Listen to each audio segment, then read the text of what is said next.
Hi, BC family. Welcome to your midweek devotion. This week is part 2 of hearing from God. So last week I talked about a pastor that I was listening to, and I said her name was Jen Triangle, but it's Jen Tringale. I wrote it down now. Same letters, just I mix them up in my brain. But I wanted to continue on a little bit this week with her story and just talk about how it's so important to be sensitive to the movement of God and to the voice of God, and that you're not just giving him your ear, but you're giving him your heart and your life too. So Jen's story, she first started to have this realization of the voice of God when she was 12 years old, and she was doing schoolwork at home, and she said she started to feel this movement, this tug, right? And at 12 years old, she was sitting there going like, what is this? Like, why am I having this thought? Why am I having this feeling, right? This movement. And I said this last week too, but I'm going to repeat it again. You know, we come pre-made to hear the voice of God because when we get saved, we receive an internal receptor, right? For his voice. You don't work for it. You don't try to grow it. You just have it. But what you grow is our sensitivity to it, right? That's what you're growing. So her internal receptor in her heart, she just had this nudging in her heart, and she kept hearing, just come be with me. She said the first thought she had at 12 years old was, this is a weird thought to have at 12 years old. She was like, none of my other 12-year-old friends are thinking, I need to go spend time with God. But she decided, okay, God was moving and speaking to her, right? And this is happening at 12 years old. So really young age, she's learning the movement of God.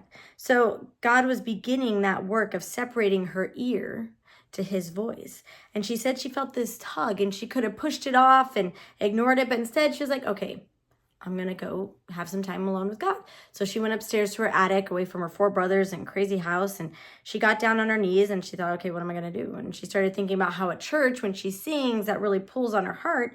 So she decided to sing an older song. It was, I love you, Lord. I lift my voice to worship you. And so she just started singing that song on her knees. And when it had ended, she paused and she was waiting, and she said there was nothing. And so she's thinking to herself, I must be crazy. I mean, remember, she's 12. My daughter's 12. So I'm like, man, I'm sure this girl was like, okay, I'm apparently crazy.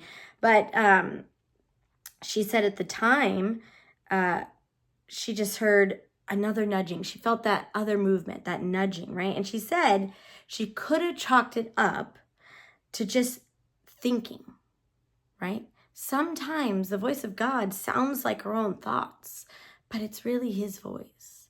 And that's that growing that sensitivity to it, right? So she said she could have chalked it up to, I'm just thinking about this. But that nudge that she felt, that thought that she had was, Jen, sing it again, but this time don't focus on you and your feelings, focus on me. Sing it to me. So she thought, okay, whether this is my mind or not, I'm gonna move and believe that I'm hearing from God. So she sang it again. And this time she pictured God and being in his throne room, and she pictured Jesus right next to him, and she was up real close to them. And when she finished, she had this aha moment where she said she just felt the peace of God surround her, 12 years old. She said it was that day she learned the greatest secret of her life, that she could access the presence of God anywhere at any time. That's so important for you to know. You can access the presence of God any place, at anywhere, anytime you need to.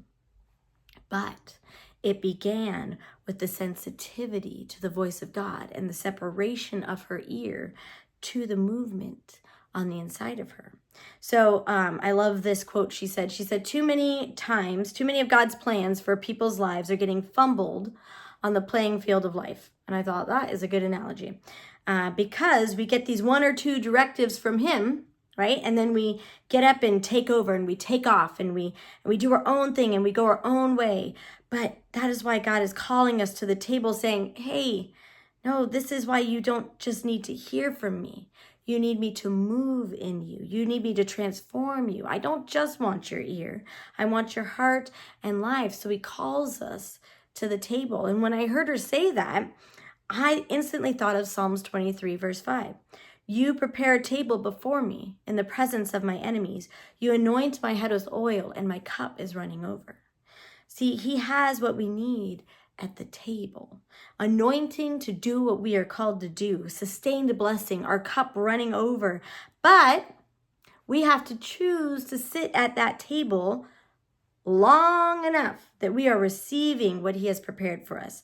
And how do we do that? By being sensitive to his voice and yielding to his movement.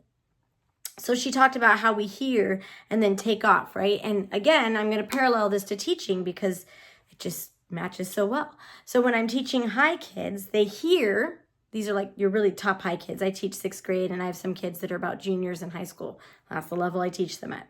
And so you have these high kids and they hear, right? So they hear and they learn, but then they take off and they completely stop listening, right? They stop learning. Why? Because they got this. But then eventually they hit this problem where it isn't working anymore. The little algorithm isn't panning out the way it's supposed to, and they get frustrated and confused, and they come to me, and the conversation is, well, you stopped listening to what I was saying because you thought you knew it all. How many times do we do that with God? We start to hear, and then we're like, oh yeah, and we take off, and we don't ever sit and finish that time with him, right? They just wanted the fast track. But I tell them all the time, it's not fast. I keep reiterating, it takes time and effort, but you have to be all in, not just, I'm half listening, half not. So they listen and learn for a moment, but they don't stay long enough to get all the information and transformation required to make it through the next stage. So the parallel to that is that we sit at a table for a moment, but don't remain long enough to be transformed and receive the directive that God actually has for us because we want the fast track. We're an instant gratification world right now, right? So that's God with us. He's calling us to the table and saying, no, don't just hear. Be sensitive and yield to my movement, to me. Let me transform you.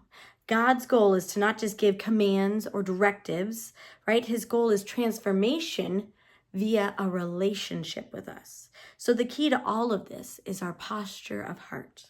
By yielding in your heart over and over, you're carving out a place in your heart for hearing him speak. And when you're building this relationship with him, then he has your ear and your heart and your life. So this week, I want to encourage you to take time to sit in his presence and practice hearing his voice, his movement.